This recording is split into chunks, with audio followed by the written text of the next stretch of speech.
it's got an image problem, right? A lot of organizations think, play is frivolous. It's a waste of time. Like, let's get back to the real work. It's a distraction, but it's not. The opposite of play isn't work.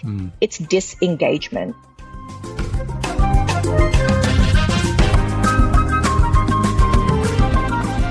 You're listening to the Occupational Philosophers with Simon Banks and John Rice.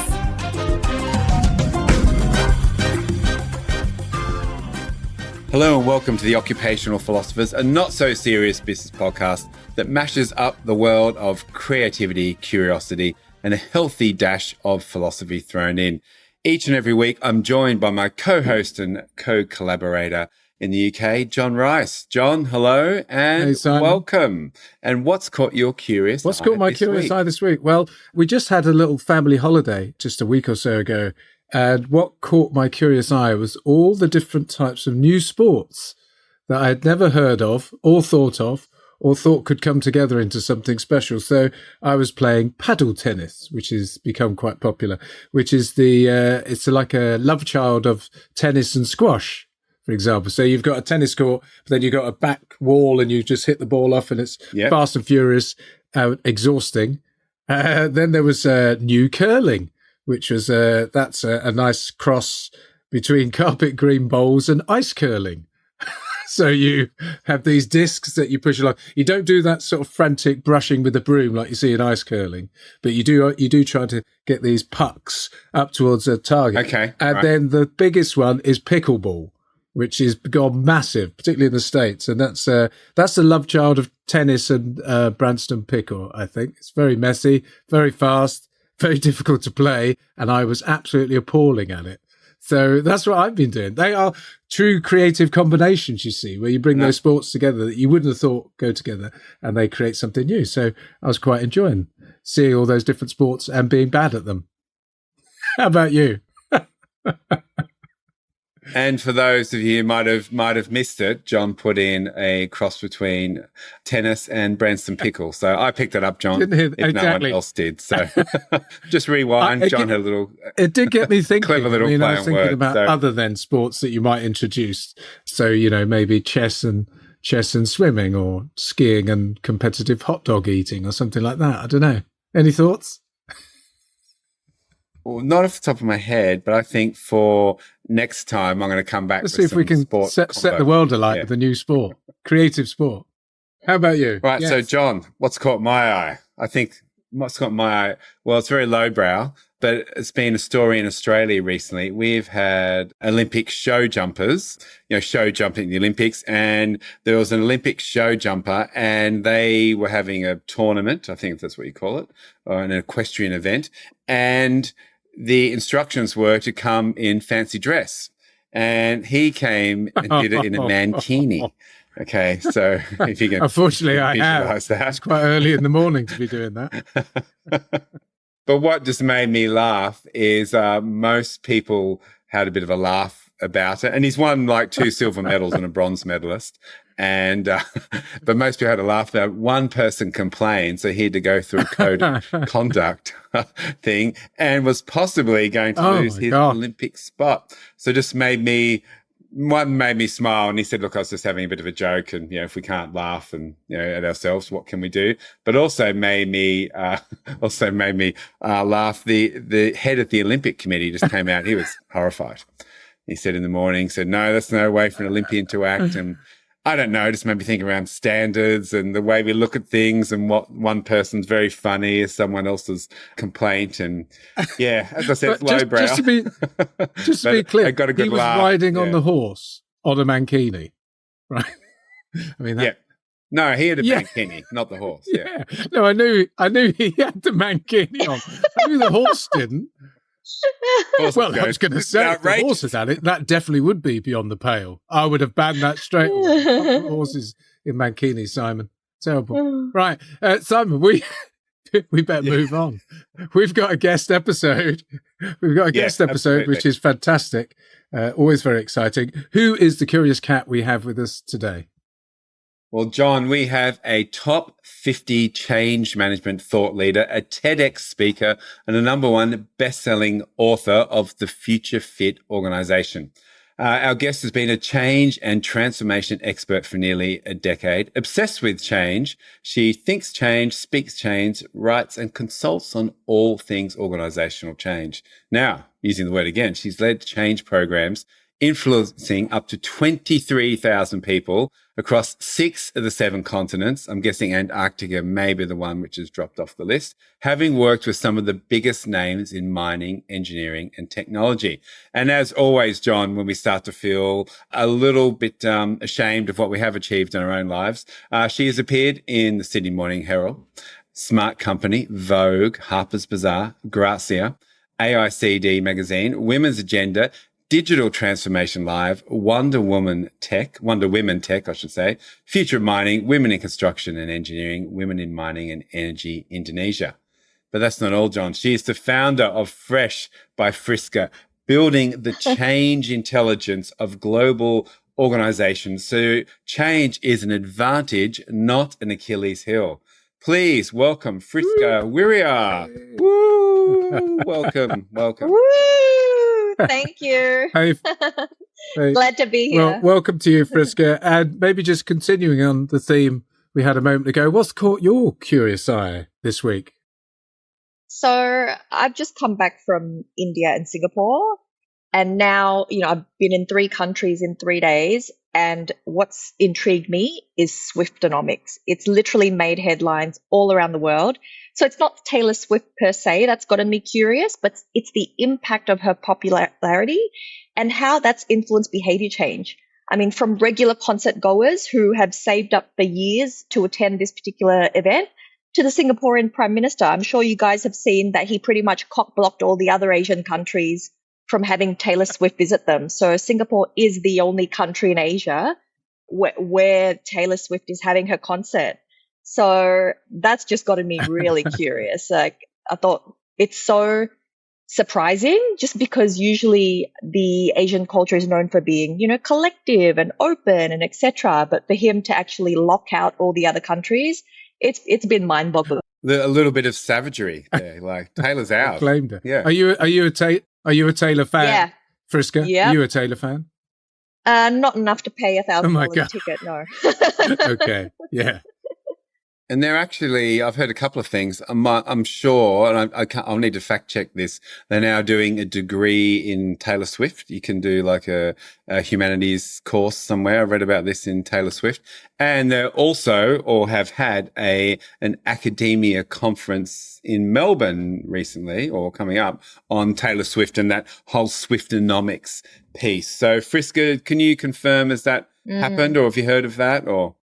I haven't heard of that, but I wouldn't be surprised because you can get, I can't remember which Ivy League university offered it, but you can get a degree in slang, in American slang. So I wouldn't be surprised. So you can get a degree in American slang. So there's like a linguistics course that looks very specifically at American slang. Oh my gosh. Correct. Where in the world are you today, and what can you see out your window? So currently in Sydney, it's 5:43 p.m. I see sunlight peeking through the trees. There's wind blowing, so it's very, very green. I live very close to Centennial Park. Oh, lovely. What a great spot.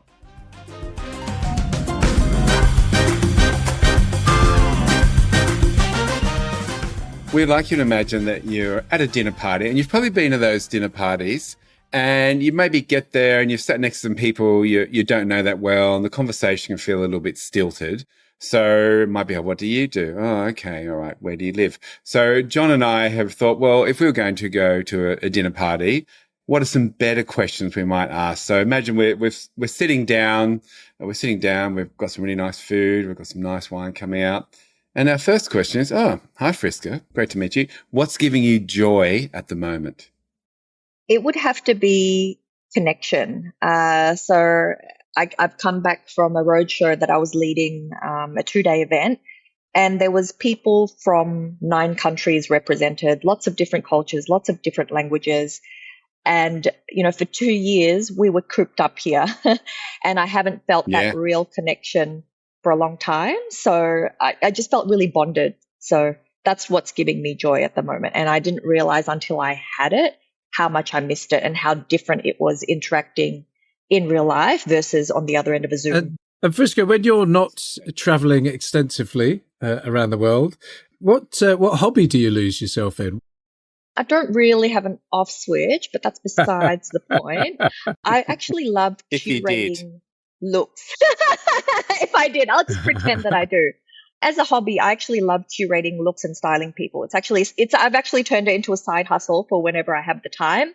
So I don't promote it, but I am approached quite regularly to help people to overhaul their look. And I mean literally, physically, and metaphorically. So through thought leadership, through LinkedIn profile makeovers, through how they present, right through to personal styling, like help me pick this power outfit that I need to wow an audience when I'm presenting at a conference of 5,000 people. So I'm very much a girly girl. I started playing dress ups when I was 4, and now I'm in the 4th decade and I'm still going strong. So that's what I love. Well, I must confess that your website, I mean, it looks like a top end fashion magazine. It's very, very stylish, I have to say. And so clearly you have an eye for style, and it comes through fantastically well. I did note as well, I think there was somewhere, I must have read it somewhere, that you do Pilates as well. And it said you've got a reformer bed. Is that right? Did I read that right? Yes. So yes, that is correct. Yes. So that was a lockdown purchase. Yeah. Because all the studios were closed. I got a bike. And I've kept it up ever since. Yeah. What is a reformer bed? What is that? And what for the uninitiated? Yeah, my question. Oh, it looks like a medieval instrument of torture, but it's not.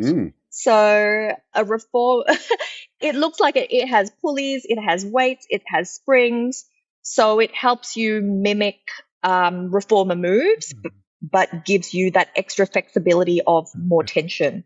So, yeah, it's hard to describe. But the gentleman that actually started the Pilates movement, it was because he was in a really bad car accident, and he actually created this bed to help him rehabilitate himself and gain full flexibility back into his joints. So it's just evolved since then. Who or what inspires you now? Anyone that's giving it a red hot crack. Like, I really don't understand these lists such as 40 under 40, most influential, rich list, etc., because everybody's got their own timeline. No one's late and no one's early, right? If we think, Colonel Sanders made his first million when he was 62. Vera Wang designed her first dress at 50. There's a lot of these Bitcoin entrepreneurs that have a Ferrari at 25, but then at 27, they're broke. So I don't think it does anyone it's not positive to constantly compare yourself to someone else's timeline. So that's who inspires me. People that are giving it a go, that want to make a difference, that want to make an impact, that just keep on putting one foot in front of the other, that feel like they're shouting into the void without getting anything back. So these things are superficial. I admire anyone that's out there in the ring, getting punched, because I know what it takes to keep going. That sounds similar to your thing that you have on your desk, isn't it, Simon? You have that about tearing the tearing the arse out of it, isn't it? All right. This is a sign I have on my desk. I'm not sure. Tearing the what? Well, exactly. Oh, yeah, exactly. Oh, there you go. I wasn't far. Why I meant. But John always gets the name wrong, and it sounds Rip the asshole. Look, it's exactly. So I'm glad that you said about people in their middle age having a crack at it, because John and I started this show in our middle age. Yeah, so I think we've done quite well, John. So that's good to hear. All right, some more wines coming, John. The dinner party's going well. Friska, what question are you wrestling with right now? Have you got a big question you're turning over, trying to work your way through at the minute? Is there something you're particularly curious about and you're trying to think your way through? I guess, like, everything I do is about change, and it's mind-boggling to me why progress seems to be absolutely glacial. So today's the 28th of February. And today the pay equity report came out. There was some huge differences in there, like 30%, 40-something percent, that we're still nowhere near where we should be. And I guess the big question I'm wrestling is, what will it take? What will it take to finally get some movement in that particular area? And when I say that area, I mean diversity and inclusion. And what's it going to take for us to kind of stand united and call this out? Because this is not just about women. This is about society as a whole, right? As a rising tide lifts all ships. So I don't know how many more of these reports we have to do. Why is it so hard to kind of shift the needle forward? Like, I've written about this extensively before. I also filmed a video on this about women's gender. And one of the things I put in there is about the whole structure needs to change, like C-levels, leaders, board members. The remuneration targets are off. We're incentivized towards such short-term things, such as the stock price, profits, etc. When are we going to start being more holistic with how we measure progress? Do you put some of that down to just that the status quo is too attractive or beneficial to segments of or groups of people, and that is part of the reason for that slow progress towards something better? I personally think there's not enough carrot and there's not enough stick. There's no penalties for not achieving gender parity. Like, no one gets fined. Sure, they're in the headlines, but in a month's time, people forget about it. So at the end of the day, people often buy cure, not prevention. So how do we do that? How do we get more carrot and more stick?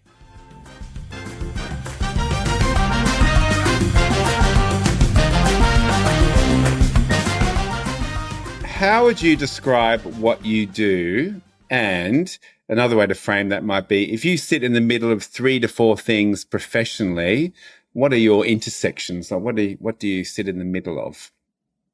That's a very good question, because it's really hard to explain to my relatives what I do, especially in Southeast Asia. Change management is not really a thing. They're like, huh? It's like, is it training? Is it HR? I'm like, none of the above. Like, I kind of sit at the confluence of that.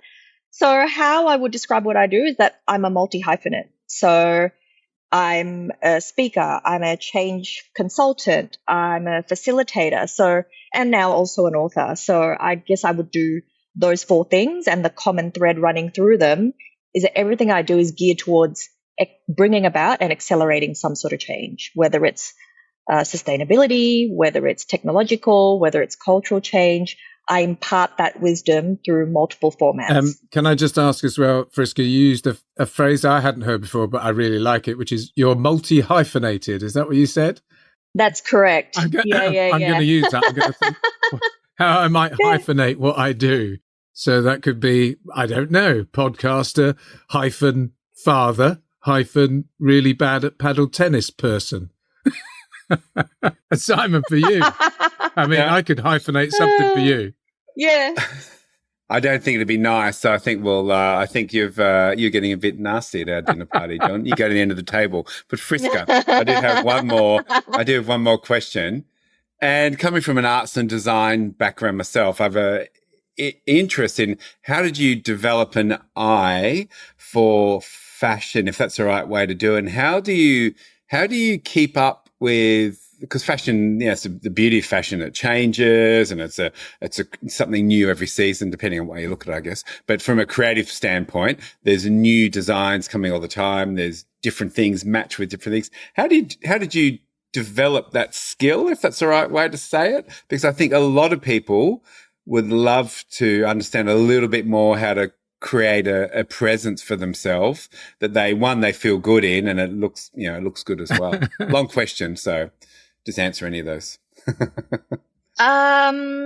Where did I get my eye for it? That's a good question. I think there are a few different influences. First of all, my grandmother and my aunties, they were all you would call them fashionistas. They're the kinds of ladies that have never washed their hair themselves. They go to the salon every week. Shopping was how we spent quality time together. And it wasn't, your 1-2 hour jaunt at the mall. It was like 8 hours all day haggling. There were always media publications straddling style, luxury and fashion around the house. So I kind of grew up with it. I would flick through them quite regularly. And that all channeled into my own personal style. Like the way I present myself, the things I wear now, it's pretty much nearly identical to what I was wearing 20 years ago. I've always been classic and timeless. I think the key is to take the time to understand how you want to present yourself to the world and then work backwards and architect your look from there. Like what investment piece is going to communicate that to my audience? So that's not to say that I never change. Like obviously, my background is mining and engineering and oil and gas. Obviously, I'm not going to be dressed up in stilettos when I go to a mine site. So it's a matter of staying true to yourself, knowing your audience, and knowing the impression that you want to solidify in that first impression. And you've got less than 3 seconds to make it work. So it's a combination of those three. Yeah.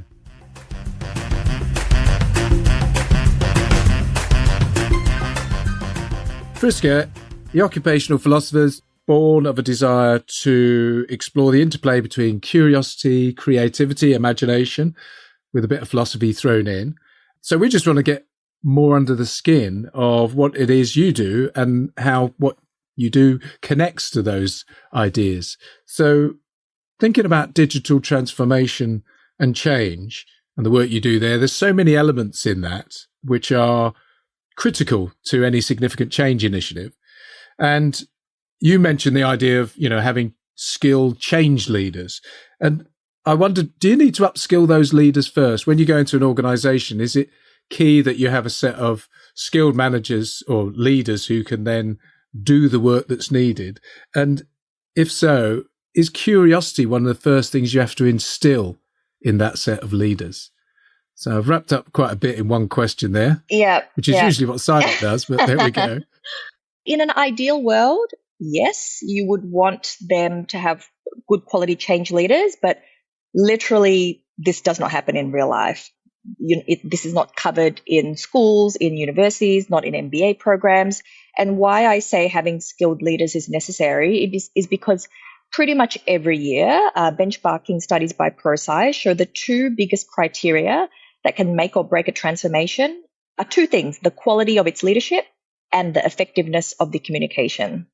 And so when I say change leaders, it's not people that are technically brilliant, although obviously that's helpful, but they have to have certain qualities. And the first is they have to be a really active and visible champion of the transformation that they're trying to do. And you can't just do this in any haphazard way, but they really have to be authentic and accepting of the differences that people will have when they respond to this change. Number two is they need to be building a coalition, right? As good as your change consultant may be, or as charismatic as the CEO may be, you can't change by yourself. Like, you're not an island. And this is why it's important to build a network of people that will support it. And you can only do this by being bold and brave. And last but not least, I've already touched on it earlier, is direct communication. You have no idea how many people struggle with this, but when you communicate, right, people are listening to you, they're looking to your actions for guidance as to what's important in the organization. You have to be really centered and connected to the purpose of this change, because people can sense BS a mile off. And it's very rare to find a leader that does all three things, that does the ABC, the active and visible, the build a coalition, the communicate directly. And when you talk around communication, that's a big word. So what does it, for a leader to deliver authentic communication, if that's what I've heard that right, what would what would it look like? What would it sound like? Is it from the stage? Is it in emails? What does it look and feel like?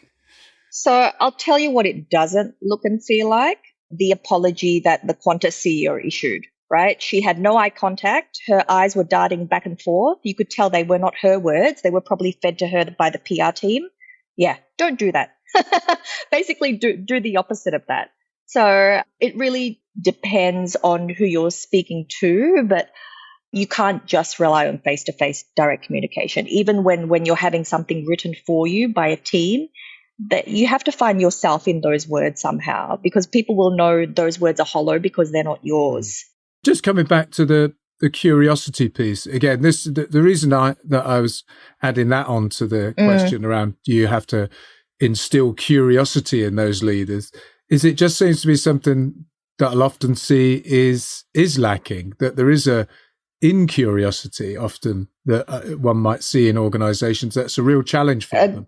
And I wonder what you see specifically around curiosity, which obviously might be the gateway into the change and the innovation and the creativity they need. Unfortunately, I mean, you'll read a lot of papers talking about the sky-high failure rate of change. And that's why the first response people usually have to change is contempt. And we need to slowly but surely change that contempt to curiosity. Just, hold your horses, hear us out. This is what we're trying to do. This is how it'll impact you. This is how it'll benefit the business. This is why it's going to be different than from the past, right? Because people are holding on to those legacy experiences where it was just pushing the proverbial SHIT uphill, and no one wants to put up their hand for more of that. So yes, that would be ideal if people were more curious instead of content, because then they would explore possibilities instead of only seeing challenges and obstacles.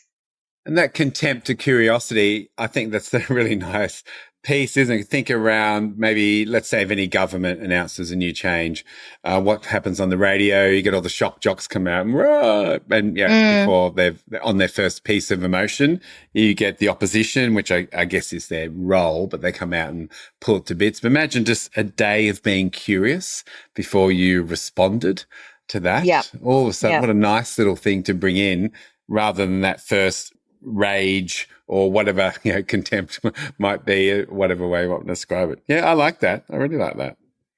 Can I just say, maybe we could argue for that on online social media as well, is that the first thing you have to tweet in response to something you read is, tell me more about that, or this is the bit I don't understand. Yeah. And everybody has to ask a question. You can only tweet a question. That's what I think. Tell me more. Now, Friska, you talked, I was reading and listening to your talks, and you talk around the importance with any type of digital transformation. You need to focus on the people stack, not just the tech stack. Mm-hmm. So what makes a great people stack, both in like makeup of that group, whether it's roles or backgrounds, whatever it may be, and also like attributes and attitudes and or skills? Yep. So the people stack concept, it's relatively new, but it's so important because the performance of your tech stack is going to be limited by the power of your people stack. So what makes an ideal people stack? It depends on your organization, but the people stack should demonstrate the combination of skills, ethnicities, knowledge, emotions, personality traits, which are connected via your organizational values and will get you to where you want to be, right? Some organizations are pushing hard on the digital transformation bandwagon. So they need people who are innovative, who are willing to push against the grain. Some organizations are in a maintenance mode, so they need different skills.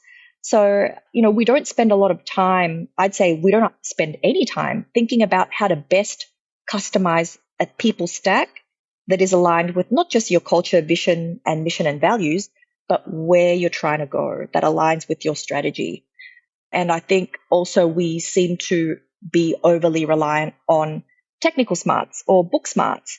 But at the end of the day, it's people smarts, relationship smarts, and emotional smarts that get the job done. We have to consider whether the differences between the people in our stack are complementary and what could make the stack stronger and more robust.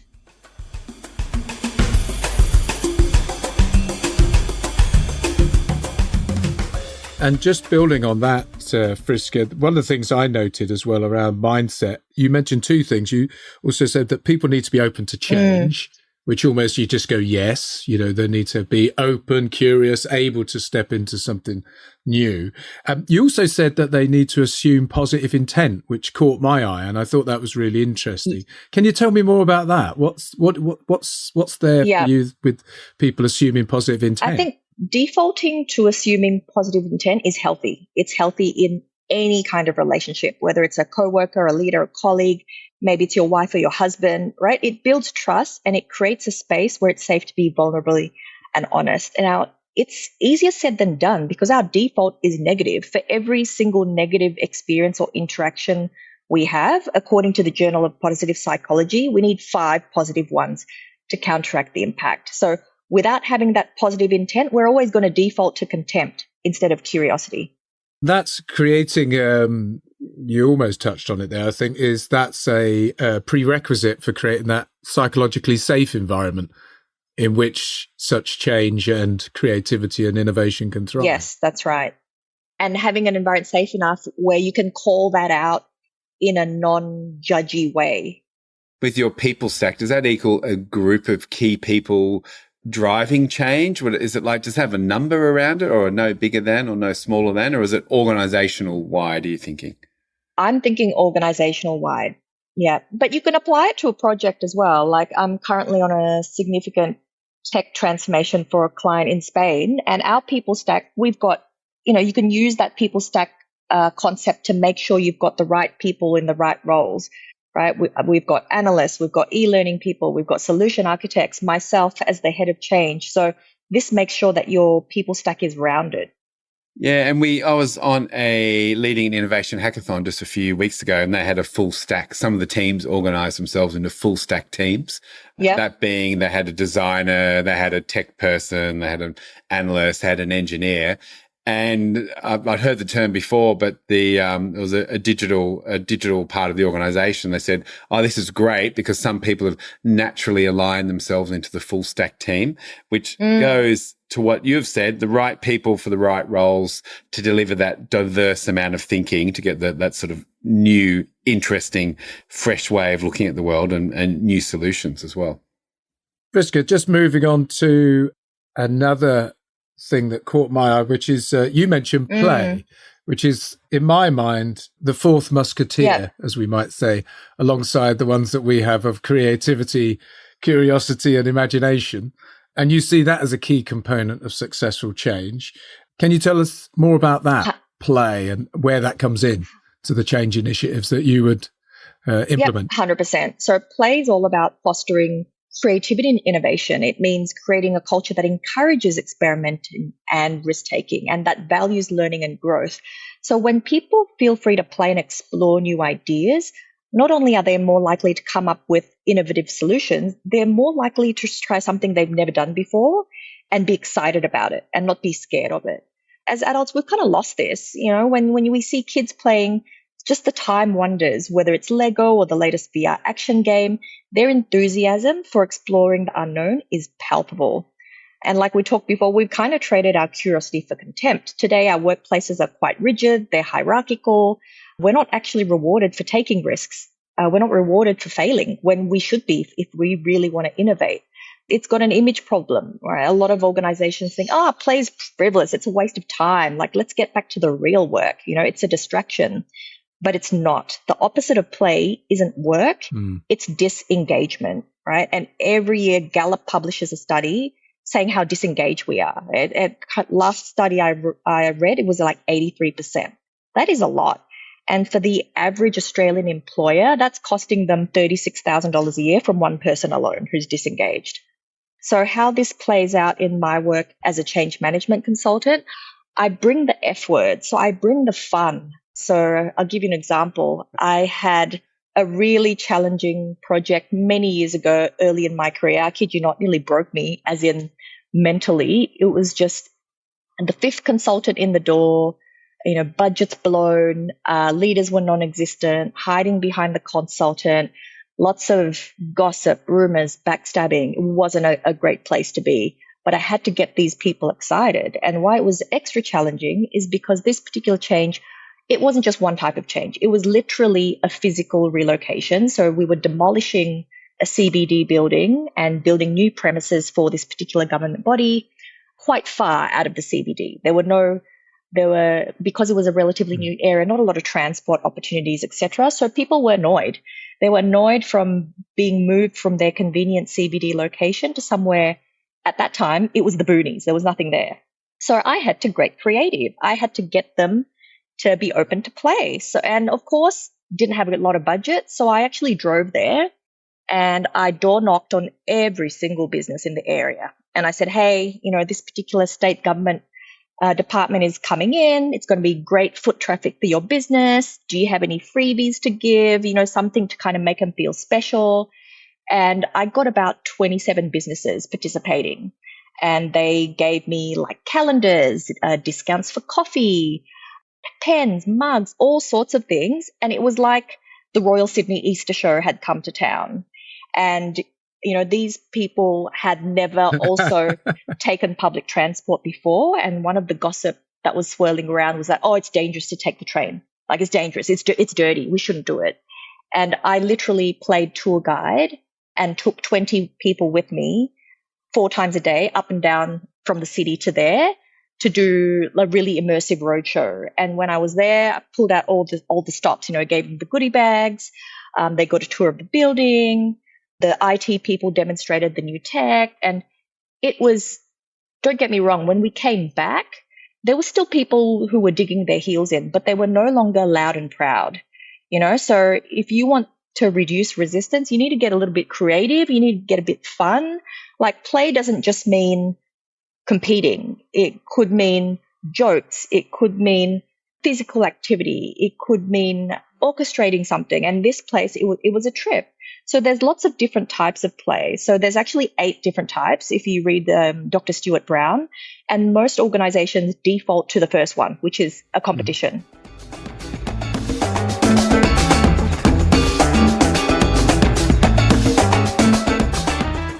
I really like that because play also gives you the option, let's say in that example, just be open to what's possible and thinking differently. So rather than that, as you said, like most people will roll their eyes and they'll go, oh, I've got a beanbags and ping pong and juggling, some terrible thing we've done before. But I love that idea of and also just taking people out of their comfort zone as well and creating that space where it's okay to do something outside of the usual lane as well, which I guess is at the heart of change, isn't it? That okay to step into something a little bit different. Never underestimate the power of a change in physical surroundings. I mean, this is why Google have spent billions on their offices, right? It literally looks like a showroom. Like, there's beanbags, there's this, there's that. It just gets you automatically kind of the synapses firing a little bit differently. Yeah, and Steve Jobs, I believe, either in Pixar or when he was at Apple, one of those 2 places, he designed that building. So people, when you're talking about building and physical space, people had to bump into each other. So you didn't have everything on the same floor. If you wanted to go down to the kitchen, it was floor 2. And then if you wanted to go up to the photocopier, if that's the right way to say it, you had to go up to floor 4. So people were always bumping into each other. And he said that, I guess, and we call it a sense of play, that impromptu conversation drove a lot of their breakthroughs as well. So I think it was Pixar. I think it was Pixar that when he redesigned it, a lot of their creative breakthroughs came from that place of serendipity. The last thing on the physical space idea, Friska, have you noticed anything going back into organizations post-pandemic in the way organizations are maybe getting a bit more creative in the way they use their space? Because obviously they suddenly go, well, why would people come into the office? What is the office for if we're not just going to have people sat at desks doing their work because they can do that at home? Have you noticed some significant improvements in the way organizations think about space and the environment? I think that they're a bit more strategic and technical now. It's with what days they ask people to be in the office, and those in-office days reserved for specifically tasks that you cannot do online. So real-time collaboration, having coffee chats, like looking eyeballs to eyeballs, workshopping something on a big screen. So that they've gotten smarter with that. Yeah, it's not just mandating when people are going to be in the office, but actually giving some guidelines like, hey, if it's in person, then suggest you do A, B, and C. What lacks from what I've read or what goes down is that creative play, let's call it that, where we solve problems, whereas maybe task-driven stuff seems to go really well at home, but that sort of creative interaction has taken a big dip when people have left the office. Yep, agree. Now, Friska, you're in digital transformation, and correct me if I'm wrong, only about 3% of these work. Is that what I'm hearing? Yep, McKinsey have said that. Yep, yeah, it's in the single digits, that's for sure.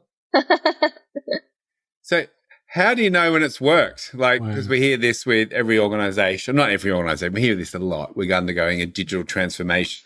How do you know when it's worked? What does it look like? Well, it's worked if the benefits that you agreed on upfront in the business case have actually been realized. Like, for example, if it's a finance transformation, the number of closing days will drop from 20 to 12. So if that hasn't happened, then you know you've got some work to do. How I measure the success of change, they are against 3 pillars, and that is speed, adoption, and proficiency. Speed is how fast people get on board.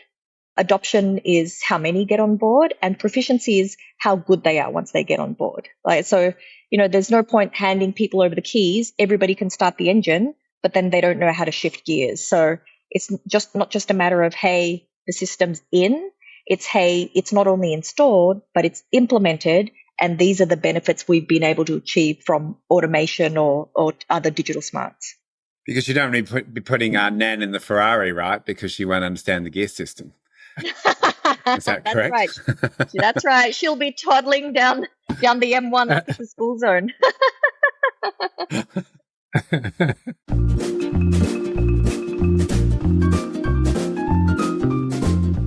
Hey Friska, it's time now for a thought experiment, which I'm sure you know is how philosophers of time gone by used to explore ideas and expand their thinking.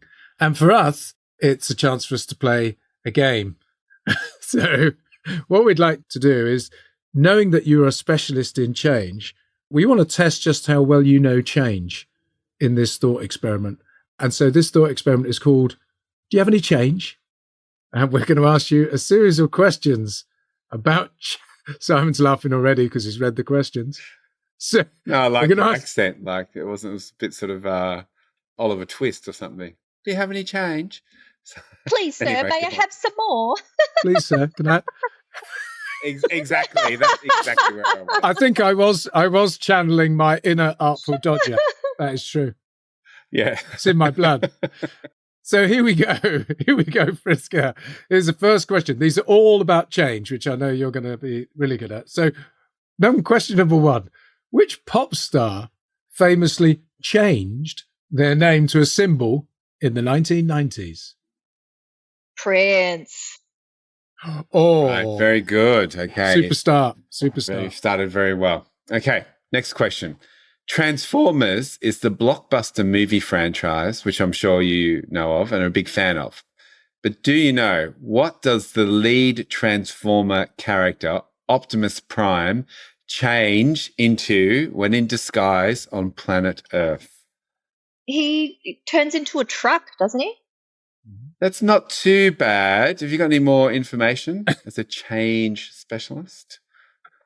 I think that's a good guess. Okay, we'll give it. That's very good. But the full answer is the long-nosed, conventional, Peterbilt 379 semi-truck. You're not too Jesus bad. Christ, but we also accepted fire engine. No, it wasn't Jesus Christ. That was not right. He turned into a truck. But we would have also accepted fire engine, which was the very first cartoon incarnation in the US, right, or an ice cream van, which was the UK version. But no, truck. That's 2 out of 2. That's very good. All right, John, next one. I did make up the last one about the ice cream van. Oh, okay, all right, there you go. So have some more ice cream. All right, go. Which city, as it's now known, changed its name from Constantinople in 1930? Turkey. Istanbul, sorry. It's in Turkey. Istanbul. Yeah, yes, we'll give that. Oh, 3 out of 3. And there's a Weird Al Yankovic song, isn't it, about Istanbul, Constantinople? I was going to give you that clue, but luckily I didn't have to sing it. You got through there. So who said this famous quote about change? Give me the strength to change the things I can, the grace to accept the things I cannot, and a great big bag of money. Oh, isn't that me?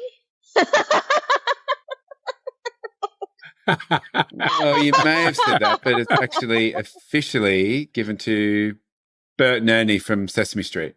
Ah, okay. No, I didn't know that. Yeah. We just made that up. We're not sure, actually, but we like it. So that's one for our listeners can go and explore during the week. Yeah. All right, John. We've got a couple more. So this one, it's again taking us into the realms of music. What band used to be called the Quarrymen before they changed it to the one they are now very, very famous and renowned for, or were? Oh, Beatles. Oh my goodness, John. Well, Spot on. you do have a change expert. So now, do. for our last question. I'd heard the rumours, but this is true. This is Off true. the charts. A double change question.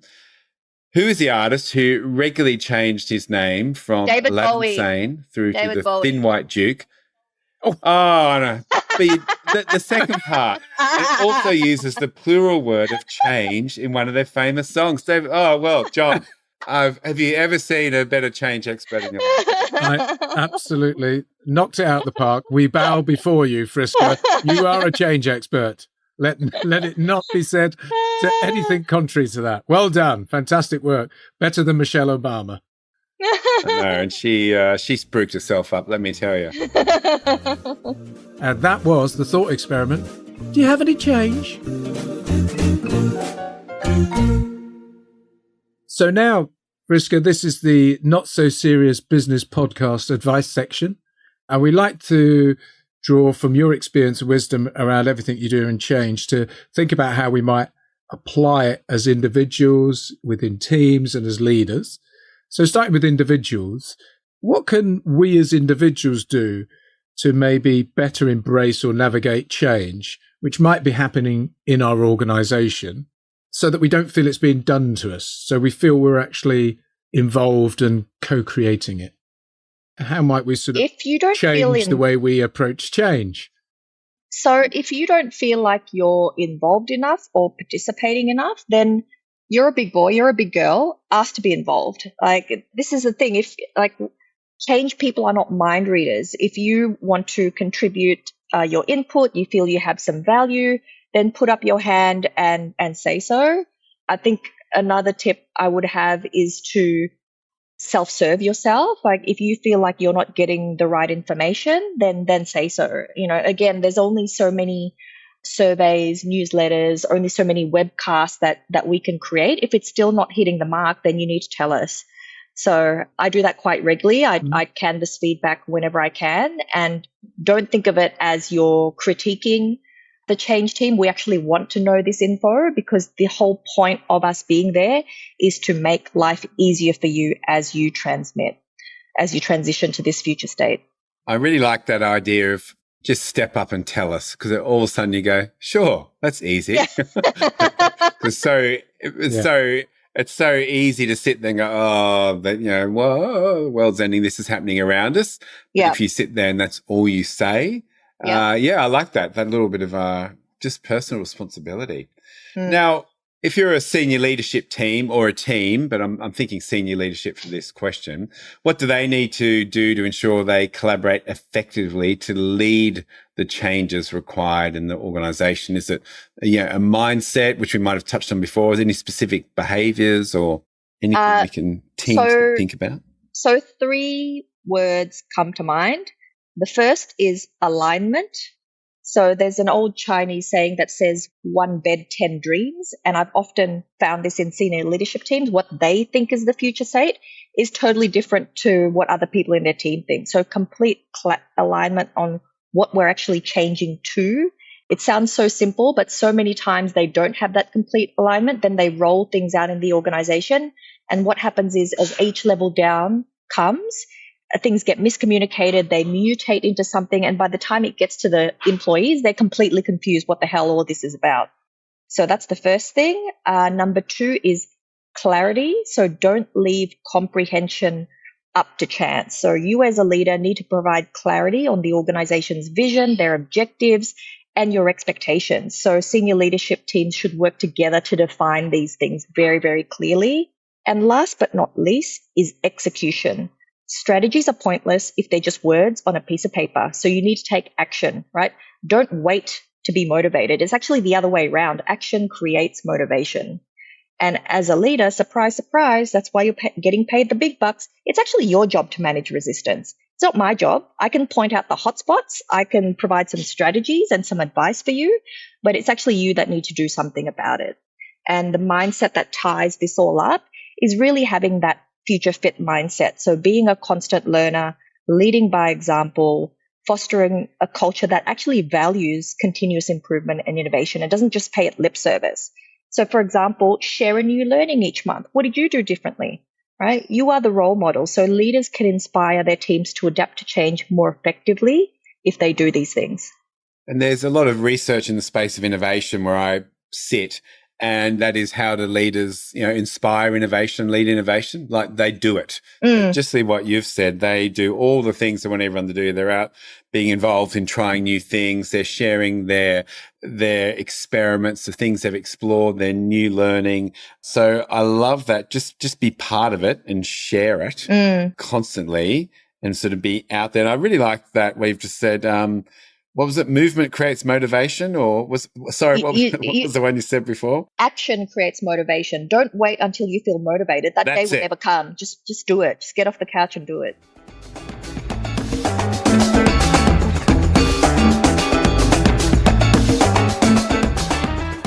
Again, I think we've teased out something around this already, Friska, but how might leaders best position themselves as change leaders? Is it leading with curiosity? Is creating the environment? Is it being vulnerable? Maybe obviously a combination of all of those, and maybe given you've written a book on this whole thing around the future fit organisation and a leader's guide, have we even asked the right question? If you want to be a change leader, you need to walk the talk. Like you need to show your embracing of change, and you need to demonstrate that not one-off, but regularly in terms of how they can kind of create the right environment to enable this to occur. I think I talk about 3 key principles on how to structure your transformation program, and they are the 3 Ps. They are prism, play, and production. Now, we've talked about the play element. Now, the first one is when I say prism, I mean you need to sometimes literally walk a mile in the other person's shoes. You need to take off your glasses and see the world through others. If you want to understand what's going to get your people more excited and embracing of this change, you need to see it from their perspective. So that's what I mean by that. The number of times that I've told senior leaders to literally be a fly on the wall, like for example, just sit in reception or, shadow a ride along with a customer. They will pick so much intel and so many insights that they never had before. Play, we talked about that. We really need to bring the F word to reduce the fear to experiment. So if I could get tribal people in Papua New Guinea excited to use the AR systems, that's how I did it. I made it playful. I made it lighthearted. And this is something that leaders should do too. Like if the more serious you are, the more scary it is and the more pressure people will feel. And last but not least is production, because it really is like putting together a star-studded production. Right? You need to make sure you have an experienced producer, so someone that's leading the change. You need the supporting cast. You need backup dancers. You need music. You need everything to come together cohesively. When you look at the most well-orchestrated productions, like, for example, I remember watching Phantom of the Opera at the Sydney House. It just all came together in this seamless package, and that's how transformation should look and feel like. But underneath, in the gully, I could see the conductor, I could see all the different musicians, and why it was so seamless is because they were very clear on what their roles and responsibilities are. They knew what good looked like, and they knew how to work together. So this is the same with transformation as well. It very much does take a village. You've got to make sure you've got the right village. Now, I'm sitting here and I'm really fascinated by your turn of phrase, and you say things so clearly. So this is a wonderful compliment because I'm so many things. So has that been a real part of the way you communicate, like make sure we don't overcomplicate things, or is that specific to change, or? 100%. Am I even asking the right question? I'm a big believer that there is elegance in simplicity. I'm not trying to out MBA anyone with, mumbo jumbo lingo. I think the more simple, the better, because we're all busy. We're all time poor. We have really short attention spans. And thanks to the pandemic, we have limited reserves to ingest anything new. So the simpler your messaging is, the more likely that it will stick. Well, John and I are very big on putting hashtags together, and there's a lot here that I'm going to knock onto the front of the shirt. Number one is 1 bed, 10 dreams. Prism, play, production. Oh, I love it. This is great. I really like the turn of phrase. Now, Friska, as we always do when we have a guest come on, we reach out to our audience, and as we have a change expert, we get people to send in questions on change. So, John, and every time we do this, we get our EA to help us sort them out, and she's gone through and chosen the best ones. So, John. Yeah, this comes from Clarence Babington Smythe, who lives in Horsham in the UK. And he asks, Friska, how do I change the spacing between bullet points in PowerPoint? Oh my God, honestly. So if you want 1.5 spacing, it's Control-Alt-5. If you want double spacing, it's Control-Alt-2. Highlight the text. Oh, she's good. Wow. Like, I was looking at this. I always wonder the questions that come through. And we pay people to sort these. Now, this is from Sharon Cruikshank in Tumbiumbi in New South Wales. I have $4.70 and buy 3 slush puppies for $1.25 each, $1.25 each. How much change do I have left? And will I have enough change for a meat pie? Sorry, how much was the start? Okay, she has $4. I don't know why she can't work this out. Anyway, I have $4.70 and she buys 3 slush puppies for $1.25 each. How much change will Sharon have left? 95 cents. Okay, so Sharon, I'm going to let you answer this question. Will you have enough for a meat pie? Definitely not. So. No. What is wrong with the listeners? The quality, did they not understand when we said we had a change specialist? I mean, they're asking the wrong questions here, aren't they? Did they not have a calculator? I mean, yeah, anyway. Bizarre. Tumbiumbi's near me as well. I'm not sure what it says about the quality of the local population. Anyway, here we go. I think this is from a Brian Crankerfield in Colchester, again in the UK. We've got a big listenership here in the UK there, Friska.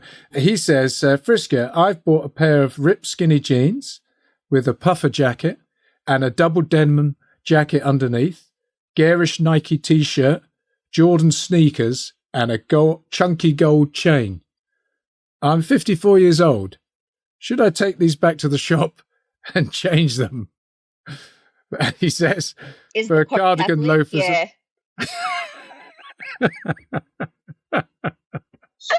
There you go, Brian. Unless you're trying out to be, unless you're trying out to be in a rap band, then yeah. Take back. Well, he's going to change them for a cardigan, loafers, which I presume are like shoes, slippers, and a pipe. So, Brian, the feedback from our change expert is change them. Very good. And look, listener questions every time I'm going to speak to the EA. But anyway, thank you for answering those, Friska. Much appreciated. Okay, it's time for our rapid fire round. What's one thing you couldn't do without in your life right at the moment? Double shot oat cappuccino every morning. We are building the Occupational Philosophers Manifesto. What one thing of all your learning do you think should be included?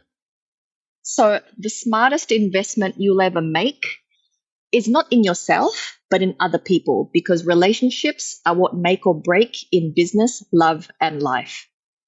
Wow. Now, just thinking of our little tree, if you were to shorten that to 3 to 4 words, what would they be? The smartest investment is in relationships. Okay, love it. Now, what book should we be reading right now, obviously other than your own, A Future Fit Organisation? Honestly, I'm in the middle of writing my second book and I haven't had any time to start any new book. So I do not know, gents, unfortunately. No, we'll take that. We'll take that. This is the Asia guide, the Future Fit Organisations. Is that right? That's right. Yeah. Yeah. I will add one thing though. I do love listening to Elaine de Botton's podcast interviews. So, he could be reading the phone book and I'd be listening intently. I just think he's so articulate, the way he strings together abstract concepts and make us think about kind of archaic old school paradigms in different ways. Very refreshing. Yeah. Yeah, we're a fan of his show as well. So. Yes, as a modern day philosopher, it'd be lovely to have him as a guest sometime. Hey, if you're listening, Elaine, please get in touch. Yeah, I love you, Ellen. As I'm sure you are. Go on. Get in contact with our EA when she's serving delicious. So. Hey, a last question here, Friska. So let's leap forward now, many, many years into the future.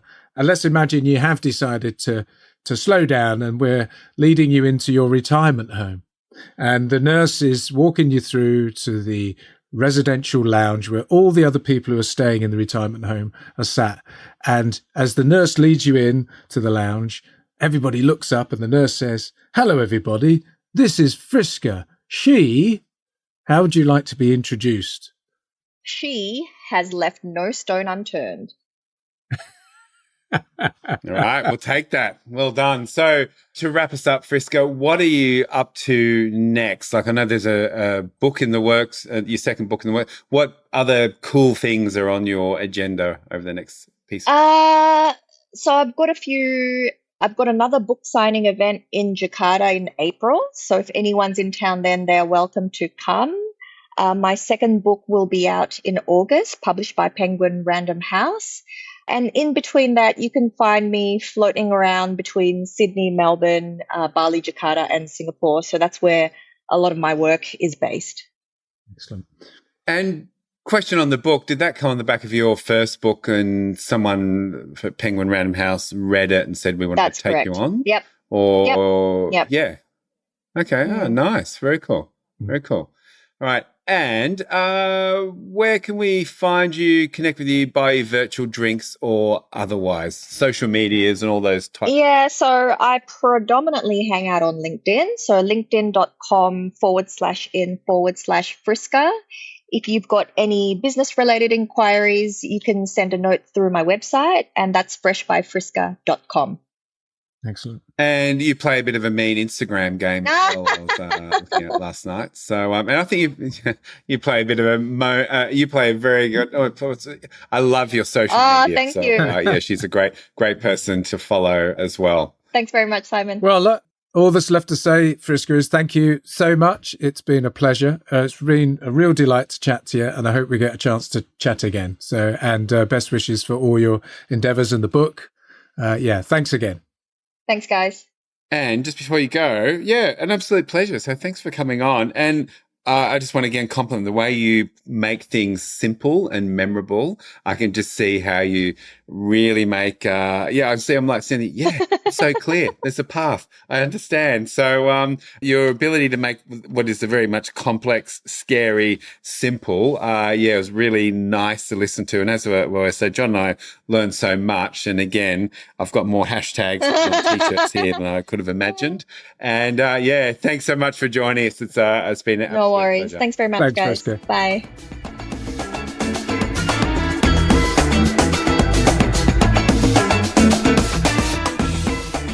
Simon, great guest there. Friska, really good fun, tremendously insightful, very focused, and undoubtedly a change specialist.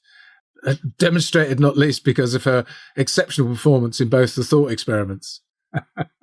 Yeah, absolutely. If you can nail those, you're really, your career's in good shape. So.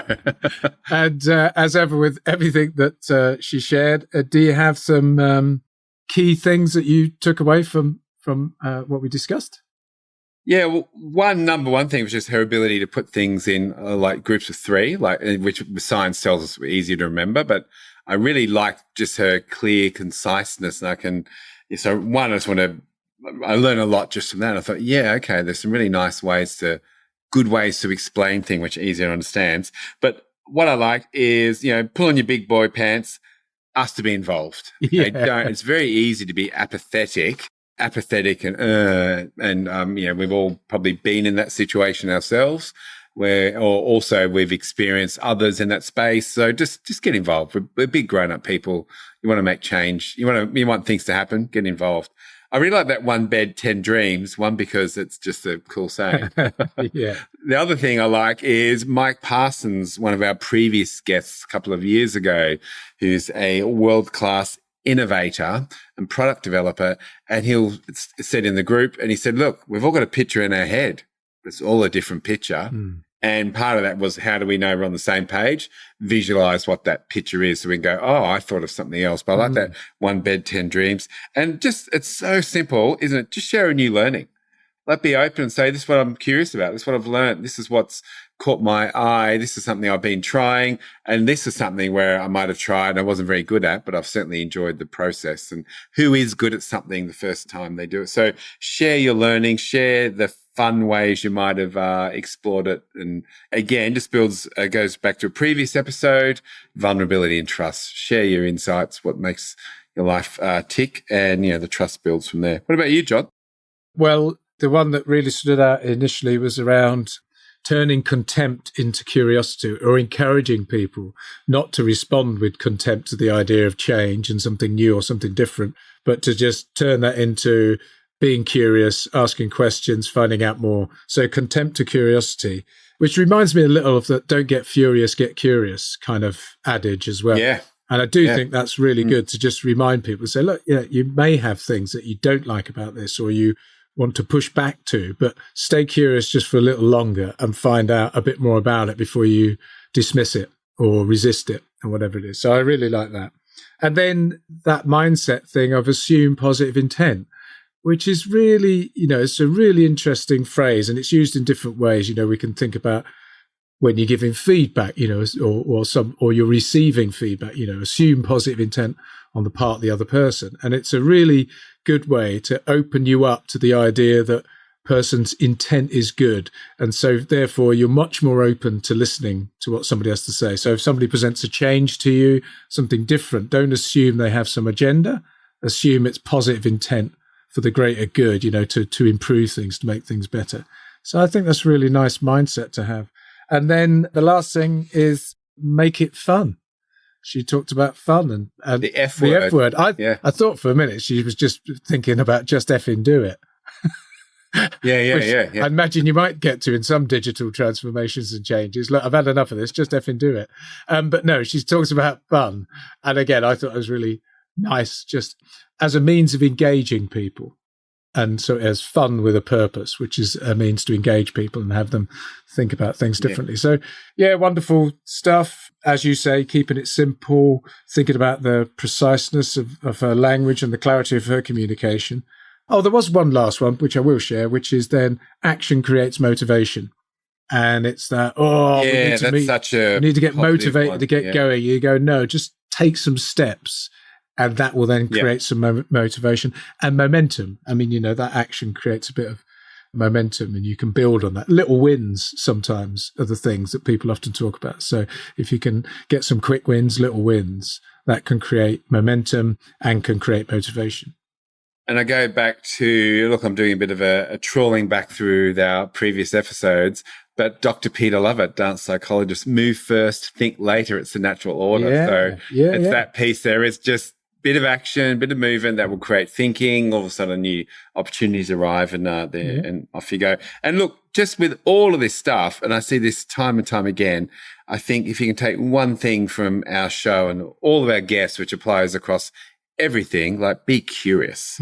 Like it just seems to underpin everything. Curious intent. And all of a sudden, wow, opportunities seem to just open up everywhere, and it sits across every guest we've ever talked to, and almost every topic we've ever explored as well. Yeah.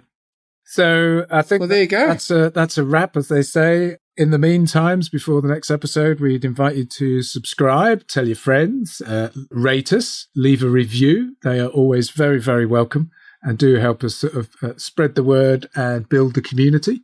Yeah. And subscribe means hitting the little plus button up the top of your iPhone. So when an episode comes out, it'll drop into your feed, just in case you're wondering, what does that look like or sound like?